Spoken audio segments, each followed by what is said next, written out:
Hi everyone, it's Dr. Z. This is recording number 3 for chapters 17 and 18. In the last recordings for this section, we talked about the agricultural revolution, and then we also talked about women and children and community controls and changing attitudes in the 18th century. The last section here is going to sort of be a little bit of a hodgepodge about culture. And before we move forward, we have to talk a little bit about midwives. So a midwife is a woman who helps another woman have a baby. She's the person who sort of acts as the obstetrician and helps deliver the child. In the 18th century, there was a movement towards the medicalization of childbirth, and more male doctors started delivering babies, as we learned about, for example, Andreas Vesalius. And when we were talking about the scientific revolution, we recognized that doctors started being a bit more scientific, having more contact with their patients. And midwifery in the 18th century, midwives started having a little bit less of authority. And also, but this having doctors deliver babies wasn't necessarily a better thing. Many doctors at the time were still sort of wary of touching their patients. They didn't quite understand how infections were passed. And so this was sort of a rocky transition from midwifery to the medicalization of childbirth. And there's a lot if this is a topic that interests you, there is an awful lot that is written on it. But your AP Gods just want you to understand the basic idea is that midwives were starting to become a little bit less popular at this time, while doctors started delivering more babies. This time in Europe is also a really interesting cultural time. Some people are just absolutely obsessed with the 18th century, the 1700s, because there are so many sort of interesting cultural points to make. One is the European fascination with blood sports. And your AP Gods want you to understand a couple different blood sports. The first one is called bull or bear baiting. And I apologize in advance as this is kind of a gruesome idea, but imagine a bull or a bear tied up, and then other animals that are set to attack it. And, an animal fight will ensue. Those other animals could be dogs, as seen here, or something else. And here's another sort of image of what bear baiting perhaps would have looked like. And of course, this came with gambling as well. This might get you to understand as well the other blood sport that your AP Gods want you to understand, which is cockfighting. So roosters would be put into a ring. This was a opportunity for gambling as well, and the roosters would be set to fight each other. This is a really sort of brutal thing, but one of the things that it gets us to think about is sort of the European understanding of what entertainment was, right? What was not seen as grotesque or brutal, right? I think today, most people would kind of view this as a really sort of horrific thing. But the understanding of human rights, animal rights, right? Ethics, what is right and what is wrong. These are not things that are fixed in history. They change over time, and with different societies and different populations. One aspect of European culture that has remained is the practice of Carnival, right? So Carnival or Carnival is something that you will see in most Catholic countries. It happens in February. It is the festive season before Lent. Lent is 40 days before Easter. Easter is usually in April. And so 40 days before that, usually around mid-February, and American students understand Carnival because they understand Mardi Gras in New Orleans. And that is one particular Carnival celebration, but all throughout Europe and South America, of course, as well, and the Caribbean, because of European colonization, Carnival has become, a very popular thing for people to attend. Here we see a drawing from a carnival in Rome in 1650. And this is, carnivals are public celebrations. People wear masks. There's usually a parade. It seems to have some elements of like a circus or a public street party.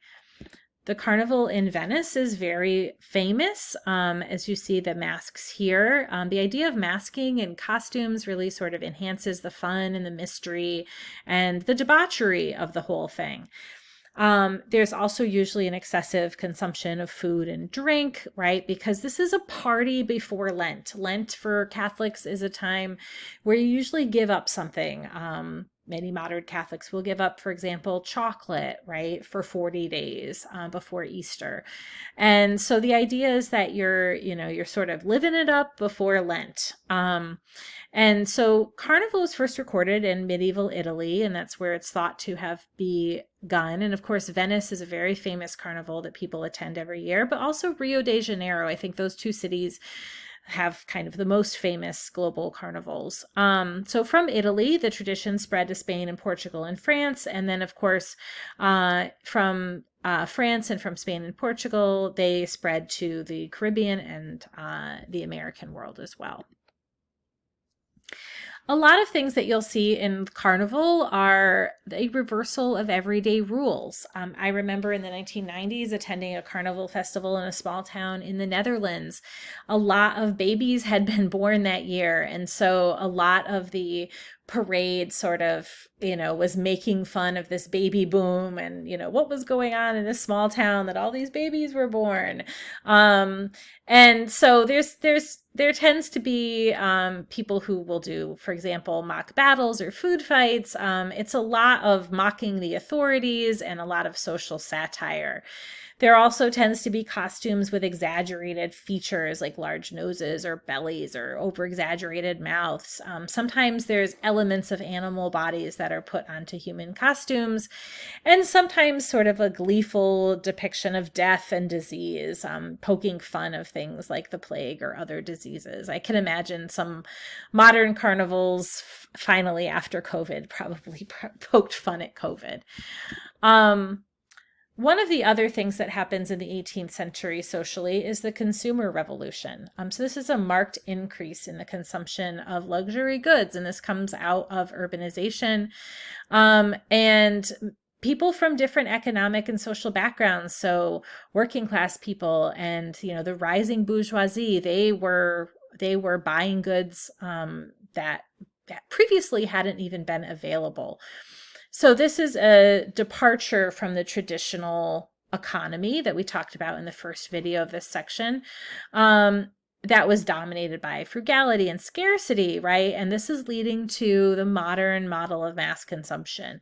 An example of this is Josiah Wedgwood and Wedgwood pottery, which you see pictured here.